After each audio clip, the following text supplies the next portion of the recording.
frapper au Gabon, c'est l'état de propreté des... Alors on approche de l'équateur. À vous de découvrir. On va essayer de s'arrêter dessus.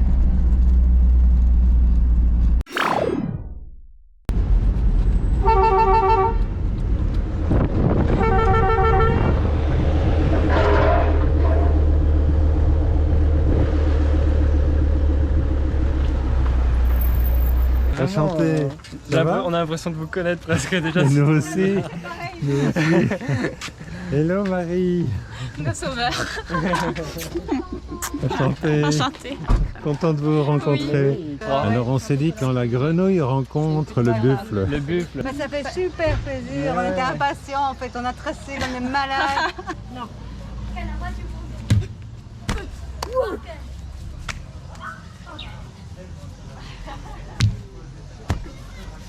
Excellent. Bravo. Vas-y. Maman.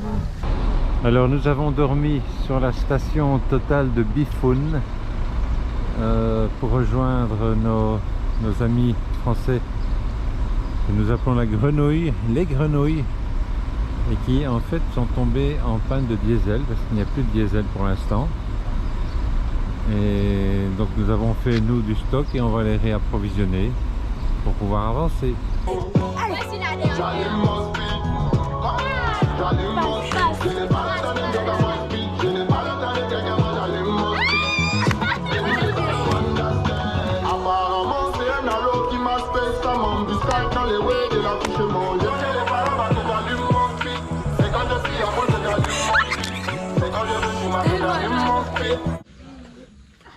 Alors Rémi, Oui, tu es maître collement. collement, exactement. Donc on a décidé de faire comme Koh-Lanta, le colmanta. Comment ça? Alors la problématique que l'on a, nous, Avec cette bête. avec cette bête-là, c'est qu'il est tout nouveau, qu'on n'a jamais pu le faire fonctionner. On a visionné, regardé une fois, deux fois, 10 fois les Mariole Trotters, on a fait tout ce qu'il fallait, ça ne marche pas. Parce que nous le faisons mal. Ouais, donc bah faut mettre en pression le petit récipient. Tu as le feu? Bah j'ai la C'est toi qui pyramide. allume le feu. Parce que j'étais étonné comment tu faisais. Moi je... Donc là on a mis quand même bien la pression. Hein. Il y a ce fameux petit bitonio qu'il faut relever. Ouais. Oui. Ok. Alors jusque là, on fait comme toi. Alors tu as gagné ton immunité, Et toute mon admiration. toute notre admiration. Donc ce soir, on va cuisiner pour la première fois sur le collement Des andous. des Andous. Qui êtes-vous? D'où venez-vous? Quel âge avez-vous? Et pourquoi ce voyage en fait? Pourquoi ce voyage? Et ben donc nous, Rémi et Marie, tu l'as dit, on était dans une vie active à peu près classique, on va dire. Hein. On avait chacun nos emplois, Maison. une maison, etc. Et puis, bon, je ne sais pas si c'est le Covid qui a un peu accéléré les choses ou si c'est simplement un schéma de vie, mais en tout cas, on avait envie de se lancer dans cette grande aventure qui est de faire le tour du continent africain. Oui. Donc pour ça, on a tout lâché, on a tout vendu, on a acheté un véhicule qu'on a aménagé et nous voilà sur les routes. Mais bravo. Et donc tout à l'heure, je vous ai vu avec des semences, ça m'a interpellé. Qu'est-ce que vous faites exactement? Quelle est votre spécificité? Parce que c'était interpellant de voir ces semences. Expliquez-moi un peu. Oui, alors en fait, avant de partir, on voulait aussi avoir un élément un peu, comment dire, Un fil conducteur. un fil conducteur ou essayer d'aider à notre échelle en fait lors de ce voyage. Et en fait, depuis plusieurs années, on se servait chez Cocopelli en semences pour notre potager, qui est une association qui milite pour des semences libres de droit. Et reproductibles. Et reproductibles. C'est-à-dire qui ne sont pas hybrides. Et du coup, j'enchaîne si tu veux. Ouais. Et qu'est-ce que c'est Des semences Ouais, semence hybride. Alors une semence hybride, c'est l'homme qui l'a créée, ni plus ni moins. C'est-à-dire qu'on prend deux variétés de la même famille pour en créer une nouvelle, qui est donc hybride, et qui sera non reproductible dans le sens où, comme elle est issue d'un mélange de deux variétés, si on ressème les graines de cette nouvelle variété, on va avoir une espèce de pagaille génétique pas possible.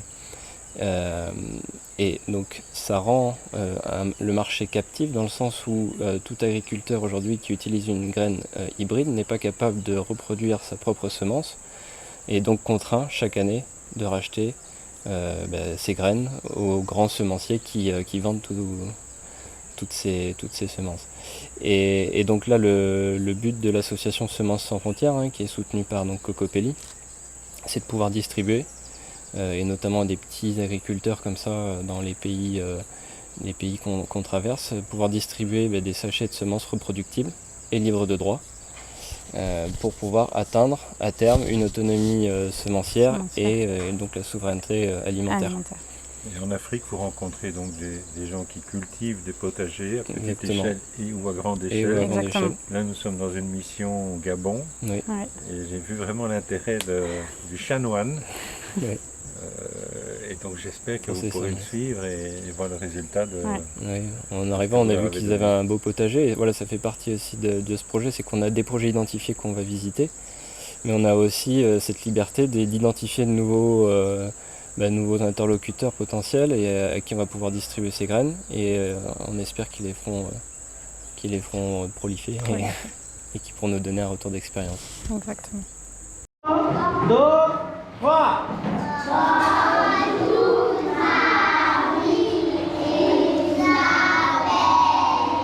Super, hein?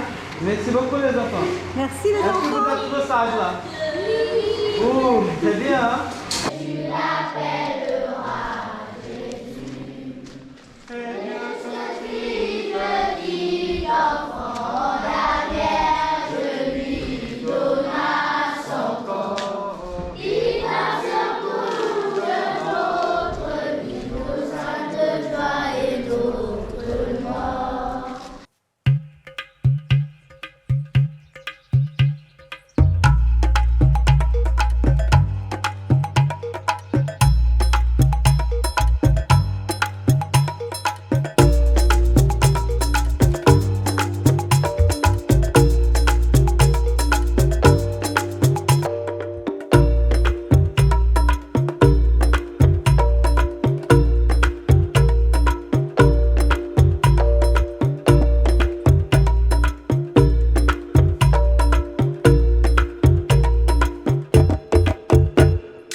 C'est pas grave. Ouais, faudra que tu recules, tu sais, t'as roulé sur la cendre. Ah oui.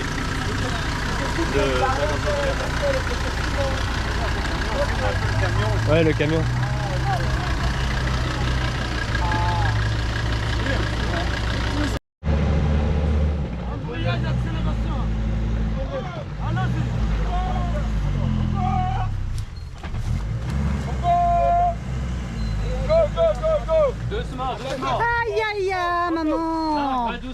doucement, je te promets.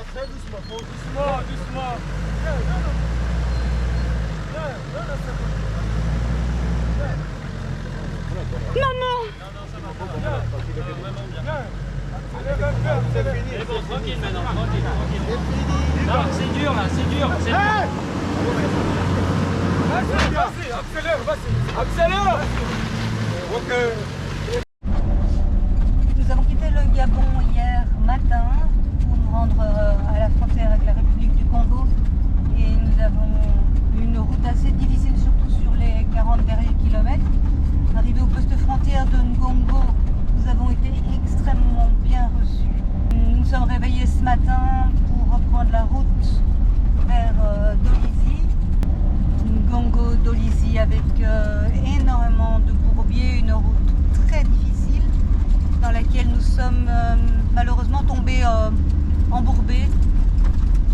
On a mis une bonne heure et demie à pouvoir sortir de là avec l'aide de villageois. Ce n'était pas un piège du tout, contrairement au bourbier suivant pour lequel effectivement c'était tout à fait un piège dans lequel nous n'avons pas le choix. Nous sommes tombés dedans.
Alors Rémi, tu viens de revenir de la pêche, qu'est-ce que tu nous as ramené? Bon, écoute Marc, là on a tout, on a le thon, surtout le thon, beaucoup le gros thon.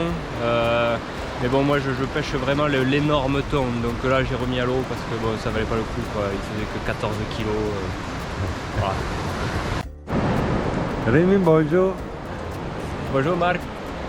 Tu viens de retour de la pêche, qu'est-ce que tu nous as attrapé aujourd'hui? Ah là mon ami, il n'y a pas grand chose, là c'est juste quelques sardines là. Mais c'est gâté quoi, là. Les Chinois ils ont tout pêché, il n'y a plus rien là. Qu'est-ce que nous allons manger? C'est à cause des Chinois tout ça? Ah c'est les Chinois là, ils ont des gros bateaux là, ils emmènent tout le poisson là.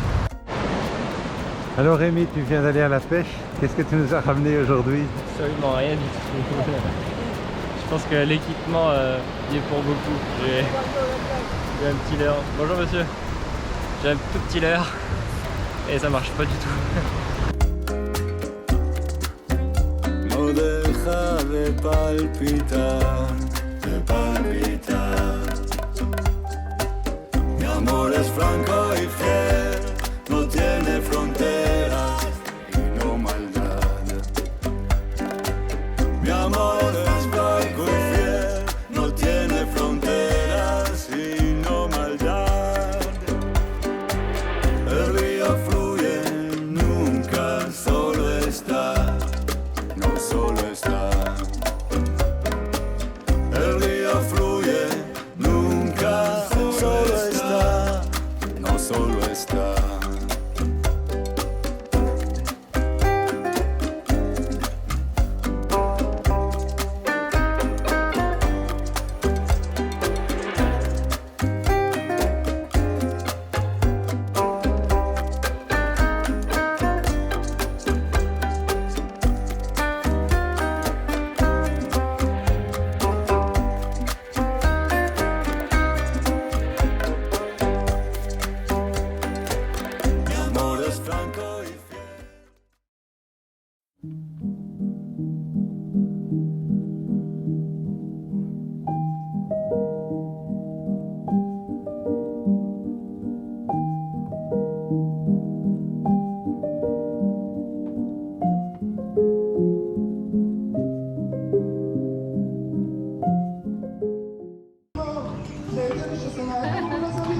Vraiment, c'est difficile hein, pour répondre, mais moi, personnellement, mon rêve, c'est d'être motariste. Motard. Ouais. Génial. Mon rêve, c'est Magnifique. d'être motariste. Magnifique. Ouais. Ah, notre rêve. La sobriété heureuse. Voilà, en toute simplicité. Je croyais que tu allais me répondre, on le vit. On le vit. Ah, on peut le dire qu'on le vit aussi. Ouais. Le blanc alors.